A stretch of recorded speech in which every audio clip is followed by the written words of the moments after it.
PhD किया हुआ है और पिछले 15 साल से पाकिस्तान की तरह काम कर रहा हूँ। और सबसे अहम हमेशा बात कही जाती है कि आग लगने की वजह क्या है। आज अगर हमारा टॉपिक देखें तो वो ये है कि हम आग को रोक कैसे सकते हैं। हो गया और किस तरह रिलीज करना, गवर्नमेंट से क्या रिलीज करना है, पब्लिक से रिलीज कर लेना, ये तो पूरी टीम बैठी हुई है। मेरा मकसद को बताना है कि असल यहाँ मामले की जड़ क्या है, हादसा होते क्यों हैं। तो पहली सबसे अहम बात यह है कि जो लॉ पाकिस्तान के अंदर है वो बिल्डिंग कोड ऑफ पाकिस्तान 5/2016 है, जिसमें साफ साफ लिखा हुआ है कि एनएफपी अडॉप्टेड है। एनएफपी बोलता है कि जब टेम्परेचर, जब माहौल चेंज होगा, जब आपका चीज़ें चेंज होगी तो आपको एक्टिविटी चेंज करनी है। हमारे यहाँ मसला ये है कि हम लोग कराची वाले जो है हमें आदत नहीं है सर्दियों की। तो एक्चुअली होता ये है कि जो 7 महीने 8 महीने हम वही प्रैक्टिस कर रहे होते हैं। तो होता ये है कि एक सबसे अहम चीज़ होती है स्टैटिक चेंज, कि आपके बॉडी के अंदर जो है स्टैटिक रहता है, आपको अपने हाथ से करंट लगना शुरू हो जाता है। ये मौसम चेंज होने से आता है, गर्मियों में नहीं लगता। ऐसी सर्दियों में मेटल से मेटल जो है स्पार्क बढ़ जाता है। सर्दियों में बहुत छोटी सी चीज़ से स्पार्क बन जाता है और इग्निशन सोर्स बन जाता है। वही जगह जो आपकी 11 महीने आग नहीं लगेगी, लेकिन सर्दी के अंदर क्योंकि टेम्परेचर चेंज हो रहा है, आप देखें तो मेटल जो होता है वो कंडक्ट कर रहा होता है टेम्परेचर को। तो होता ये है कि छोटे से भी आपस में रगड़ खाने से स्पार्क बन जाता है। स्पार्क जो होता है सोर्स ऑफ फायर बन जाता है। तो सबसे अहम जो बात मेरा बताने का मकसद ये है कि हमारी प्रैक्टिस नहीं है कि हमें सर्दियों में ही क्यों आग लगती है। सर्दी में इसलिए आग लगती है कि जैसे हमारा स्टैंडर्ड है कि सर्दी होती है हम जैकेट पहनते हैं, स्टैंडर्ड होता है हम कोट पहनते हैं। ऐसे सर्दी में हमें फायर सेफ्टी हाई करने की ज़रूरत है। इसमें सबसे अहम जो बुक चीज़ होती है वो चीज़ होती है कि आपने ये देखना है कि आपके पास हैज़र्ड चीज़ें क्या हैं।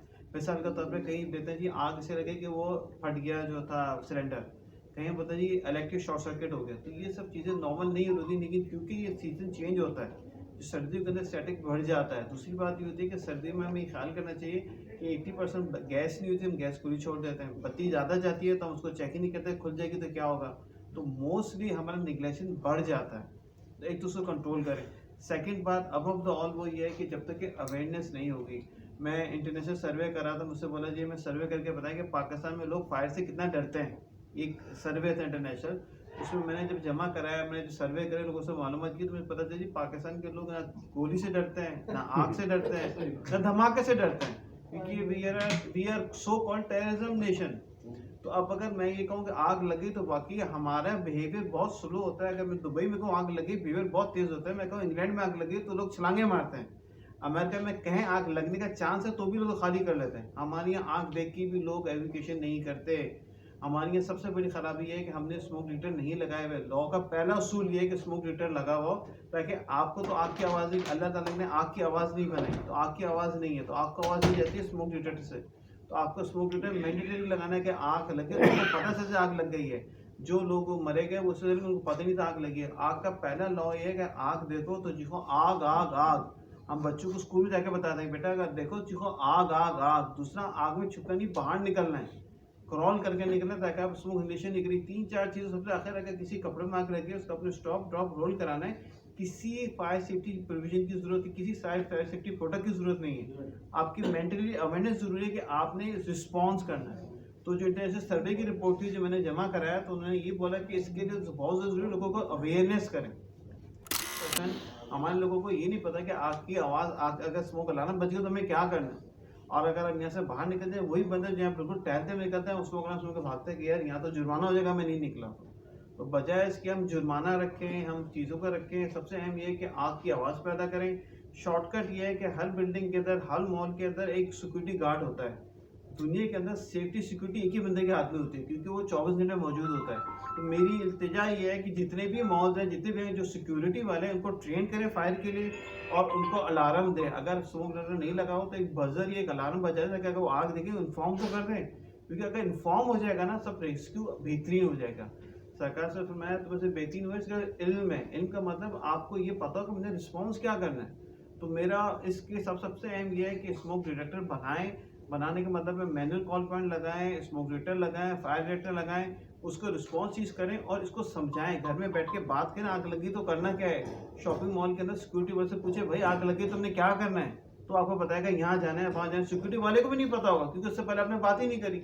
तो सबसे अहम है, चाहे आपके घर का चौकीदार हो, चाहे आपके मॉल का चौकीदार हो, चाहे कोई भी सिक्योरिटी वाला, उसको बोलें कि फायर सेफ्टी क्या है, सीखो और हमें बताओ हमने कैसे निकलना है। क्योंकि एक बंदा होता है जो लीड करता है, फिर बाकी सारी आवाम होती है। तो आप हीरोज़ बने, आप जाके अपनी कम्युनिटी में बताएँ, जिस जगह आप काम कर रहे हैं, जिस जगह कर रहे हैं, लोगों को फ़ोर्स करें कि भाई आग लग जाए तो हमें बताओ। क्योंकि जब पता चल जाता है ना, फिर बंदा खुद निकल जाता है। लेकिन यहाँ लोग जितने भी थे, कोई भी केस उठा के देख लें, वो इनोसेंट मारे गए, उनको पता ही नहीं रिएक्शन टाइम निकल चुका था।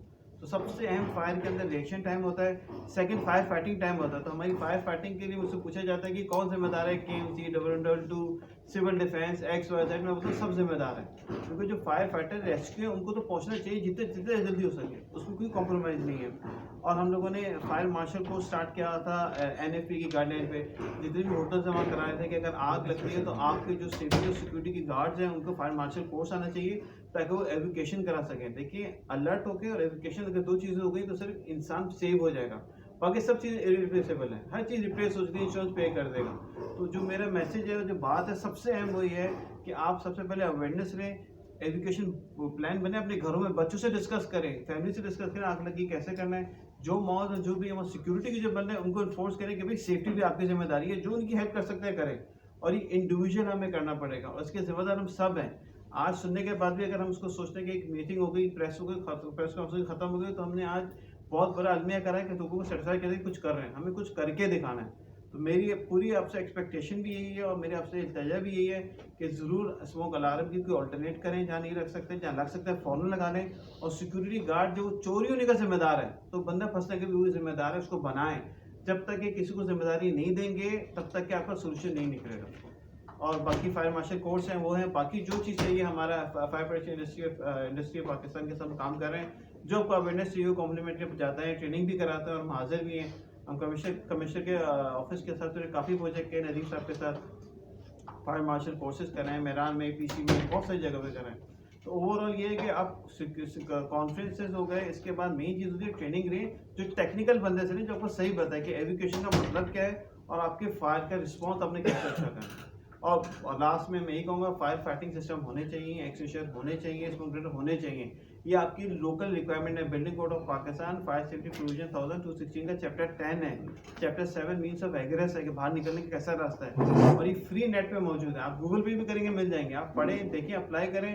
क्योंकि जो कोड्स होता है वो सबके लिए होते हैं, उसके लिए जरूरी नहीं कोई एक्सपर्ट आपको बताएगा, आप नेट से उसको कॉपी करें, देखें, अप्लाई करें। और जो हमारी हेल्प की जरूरत, तो हम सब मौजूद है, माइकल साहब, नईम साहब, नदीम साहब, नदी साहब, साहब, रिजवान जाफर साहब यहाँ मौजूद हैं। तो हम लोग सब मौजूद हैं और पिछले 15 साल से हम इस पर काम कर रहे हैं। तो हम तक पहुँचे, अगर आपकी रीच नहीं और हम आप तक पहुँच सकते तो हमें एडवाइस करें आप तक कैसे पहुँच सकते हैं। Thank you so much.